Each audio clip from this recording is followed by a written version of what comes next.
একটি কাহিনী, যে কাহিনী মানুষ নয়, আল্লাহ নিজে বলেছেন। একটি কাহিনী যেখানে আছে হিংসা, ভালোবাসা, পাপের প্রলোভন, ধৈর্য এবং শেষ পর্যন্ত আল্লাহর অপূর্ব বিচার। আজকে আমরা জানব হযরত ইউসুফ আলাইহিসসালাম ও জুলেখার কাহিনী। শুরুটা হয়েছিল একটি স্বপ্ন দিয়ে। এক রাতে ছোট্ট ইউসুফ আলাইহিসসালাম দেখলেন 11টি নক্ষত্র, সূর্য ও চন্দ্র তাকে সিজদা করছে। তিনি দৌড়ে গেলেন তার বাবা নবী হযরত ইয়াকুব আলাইহিসসালামের কাছে এবং তাকে স্বপ্নের বিষয়ে সবকিছু খুলে বললেন। ইয়াকুব আলাইহিসসালাম বুঝে গেলেন এই স্বপ্ন সাধারণ নয়। এই রকম খ্বাব কাউকে বলা উচিত নয়, বিশেষত তোমার ভাইদের। তিনি বললেন, তোমার স্বপ্নের বিষয়ে ভাইদের কিছু বলো না, তারা শয়তানের প্ররোচনায় ক্ষতি করতে পারে। ইউসুফ আলাইহিসসালাম ছিলেন বাবার খুব প্রিয়, আর এখান থেকেই জন্ম নেয় হিংসা। ভাইয়েরা বলেন, ইউসুফ আমাদের বাবার কাছে বেশি প্রিয়। একদিন তারা সিদ্ধান্ত নিল ইউসুফকে শেষ করে দেওয়ার। এখন কে মাটিতে পড়েছে, তুই না আমরা?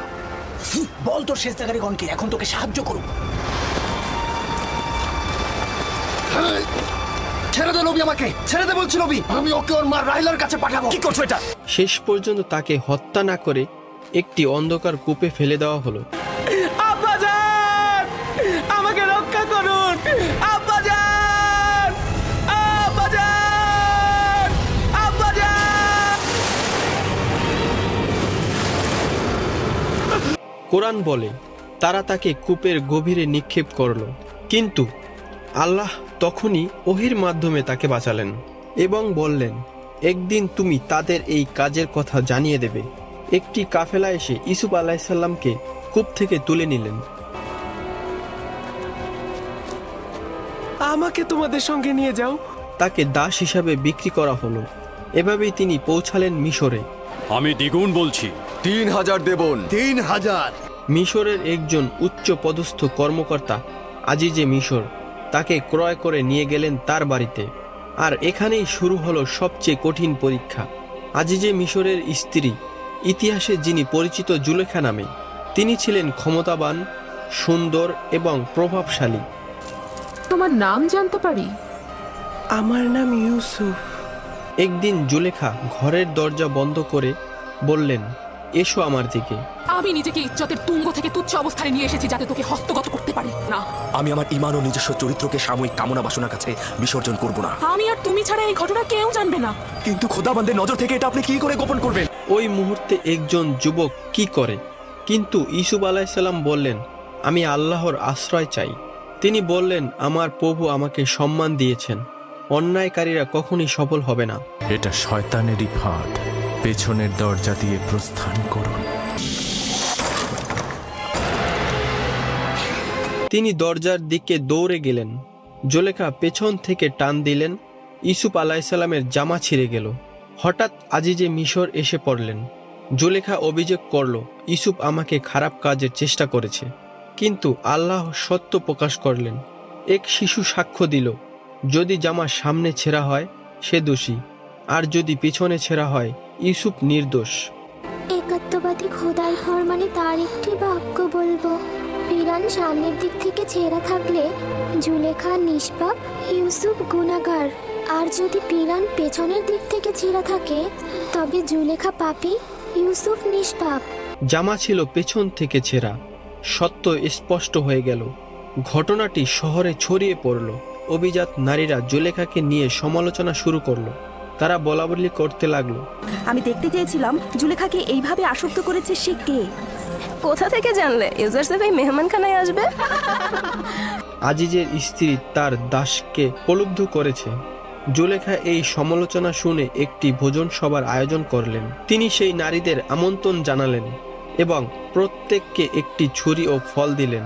ঠিক সেই মুহূর্তে তিনি ইউসুফ আলাইহিসসালামকে ডাকলেন। যখন নারীরা তাকে দেখল, তারা অভিভূত হয়ে গেল এবং নিজেদের হাত কেটে ফেলল।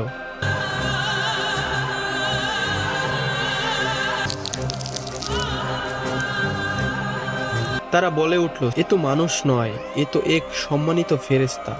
জুলেখা তখন বললেন, এই সেই ব্যক্তি যার জন্য তোমরা আমাকে তিরস্কার করেছিলে। তিনি আরো বললেন, আমি তাকে প্রলুব্ধ করেছি, কিন্তু সে বিরত থেকেছে। যদি সে আমার আদেশ পালন না করে তবে তাকে কারাগারে নিক্ষেপ করা হবে। আজিজে মিশর সমাজের চাপে ইউসুফ আলাইসাল্লামকে কারাগারে পাঠালেন। ইউসুফ আলাইসাল্লাম আল্লাহর উদ্দেশ্যে বললেন, হে আমার রব, এই নারীরা আমাকে খারাপ কাজের জন্য ডাকে, তার চেয়ে কারাগারই আমার কাছে প্রিয়। কারাগারেও তিনি দাওয়াত দিলেন এবং আল্লাহ তাআলা তাকে স্বপ্নের ব্যাখ্যা করা শিখালেন। একদিন মিশরের রাজা এক অদ্ভুত স্বপ্ন দেখলেন। কেউ ব্যাখ্যা করতে না পারলে শেষ পর্যন্ত বলা হলো, কারাগারে একজন আছে যিনি কিনা স্বপ্নের ব্যাখ্যা করতে পারেন।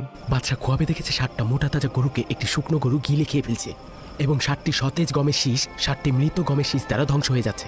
ইউসুফ আলাইসাল্লাম স্বপ্নের ব্যাখ্যা করলেন। তুমি বাদশার কাছে ফিরে গিয়ে অবশ্যই বলবে যে 7 বছরের জন্য অফুরন্ত নাজ নিয়ামত আসছে।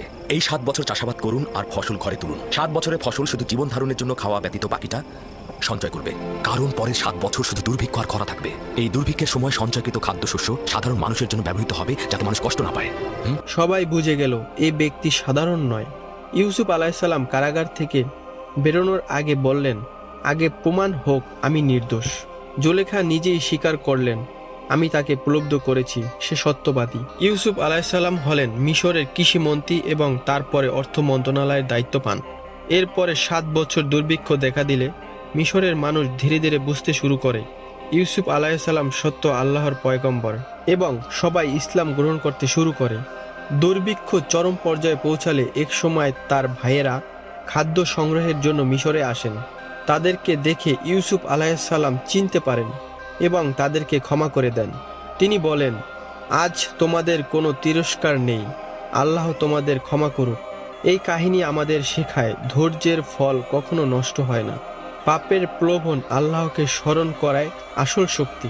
মিথ্যা বিজয়ী হয় না, আল্লাহর পরিকল্পনা সর্বশ্রেষ্ঠ। নবী সাল্লাল্লাহু আলাইহি সাল্লাম বলেছেন, যে ব্যক্তি গোপনে আল্লাহকে ভয় করে, পাপ ছেড়ে দেয়, কিয়ামতের দিন আল্লাহ তাকে ছায়া দেবেন। সহিহ বুখারী ও মুসলিম। ইউসুফ আলাইহিস সালাম ছিলেন সেই ব্যক্তিদের একজন।